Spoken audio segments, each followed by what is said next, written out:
talking with Gary Marwood right now, president of the Montana Shooting Sports Association.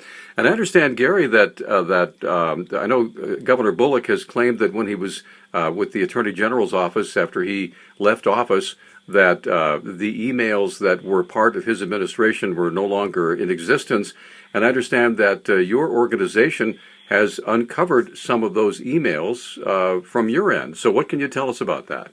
Well, the bottom line, according to an article in the Washington Free Beacon, is that it can't be proven that there were business-related emails deleted because they no longer exist to examine.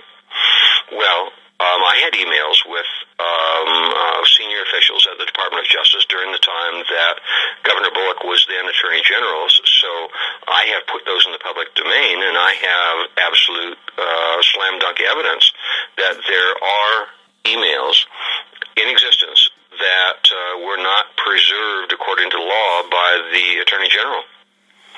All right, and so what do you surmise from the comments from Governor Bullock about the fact that, gee, I don't know what happened to those emails, they're just gone?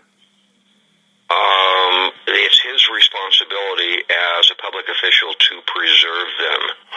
And if he fails to perform a mandatory duty under law, then that fits the definition in Montana of official misconduct. That's a crime in Montana, and one of the mandatory penalties for official misconduct is forfeiture of office. Okay. Now you had also mentioned in your news release that that the people of Montana, as well as the people of America, need to have some clarity here, right?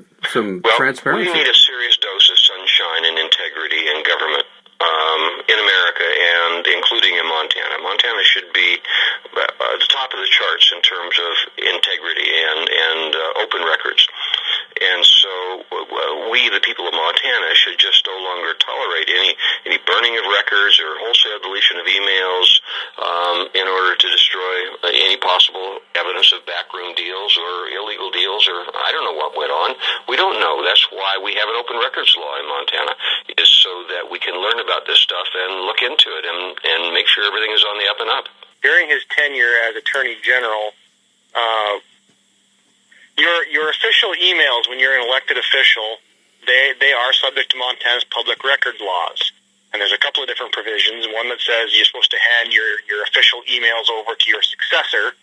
And there's another that says you're supposed to hand your official emails over to the state archives, just for posterity's sake, for historical purposes.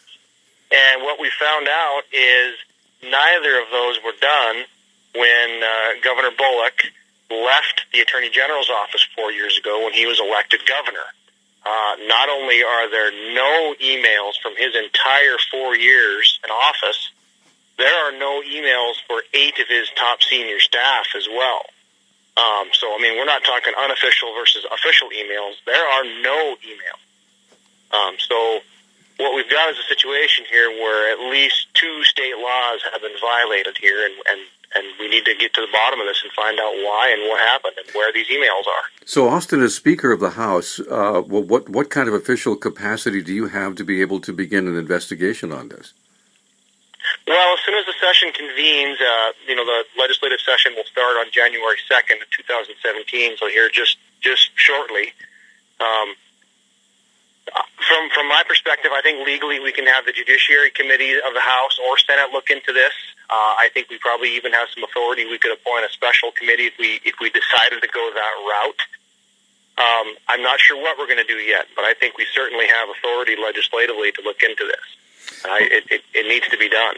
Now, of course, obviously by then the election will be over. Will this be a win or lose type situation? If Gianforte is fortunate enough to win the election, would you still go forward with that, even though Bullock was not in office anymore? Yeah, I absolutely will, and I mean that's something I've had to explain to several people now. I mean this is in a situation where the law was violated. I mean, my day job, Peter, I'm an attorney, and I've looked at the 2 statutes, and from what I can see, from what I've been presented here, these statutes have been violated. There are no emails. So, I mean, win, lose, or draw, no matter who's the governor in a couple of days here, we're going to do this investigation. That's my pledge to the people of Montana. Now, let me ask you this: has the governor had any explanation, or is he just brushing it off as saying, "Oh, it's just trivial stuff. What are you so worried about?" Or does he realize that he's broken the law? Well, they're very dismissive. His campaign has had a couple of answers. One of them is that, oh no, the emails were turned over to our successor. Well, according to Attorney General Fox's office, they received no emails when they took over, and that's one of the statutes. One of the Montana laws says you have to turn them over to your successor. So we know that wasn't done. One of the other excuses that the Bullock campaign has given as well, these emails were all stored on the Department of Administration servers, and those are separate servers, and so they lost them. Well, there was an audit done by the current Attorney General's office, and they found that was not true. The Department of Administration never had possession of those emails. Those emails were, in fact, stored on Attorney General office servers, and those emails no longer exist. So that means either those hard drives, those servers were intentionally wiped, or they were negligently wiped. But one way or the other, they were in Steve Bullock's possession when he was the Attorney General, and they no longer exist. All right. So what is your next step then, Austin? Well, my next step is, we're going to get the legislature convened here in a couple of months. We're going to get through the election. We're going to do our caucusing here on November 14th and get leadership and committees all lined out. But my plan is, early on when the session convenes, that we're going to get with Senate leadership, and we're going to decide how we're going to do this and what this investigation is going to look like. Right now, my intention is to get this thing probably in front of the House Judiciary Committee very early. Well, let me ask you one more quick question, and I'll let you go. I know you're traveling with your family.